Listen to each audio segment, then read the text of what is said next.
Ko lah balik lo kami dari balai belanja alek dapu tako. Tu dak lupa lo kami pelagak-pelagaan apa je nang kami boli ka balai tako do. Ko kami ada boli kulek-kulek tako namonyo kue pancung. Patung kui go tako rogo 5.000 ngo isi dak 10 buah. Tu ada lo awak boli tako sanok kacang padi sagale plastik iko 6.000 piti. Tu ada lo awak tako memboli longkok-longkok daun jo longkok kasar sekali. Sa asoi iko go 5.000 piti tako kono. Tu naniko bumbu rondang. Kami kondaan jorang menggale bumbu du untuk 1 kilo daging. Tabayi awak 20.000. Tu dia soinan cek lai ge tako kami boli sayur lalidi 2 kobek piti 5.000. Tapi nan tabung minum ge dak do kami boli tako nande. Tu bawa dari kodai tako no. Papindalo ka soinan cek lai kami tako adolo boli santan 1 kilo gogo 30.000. Nambah timbang lai pati santan aja nye pati santan 7 1 kilo borek eta kono. Tapi kalau nan jalang dak donyo timbangan dek urang ada. Jadi ke dapur kini kami dek agak kan membuat rondang.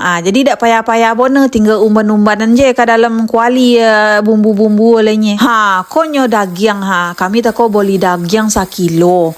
Tapi nan setengah ati nan setengahnya daging pade untuk rondang. Kece urang manjua tako kalau daging pade aja boli 1 kilo gogo 140.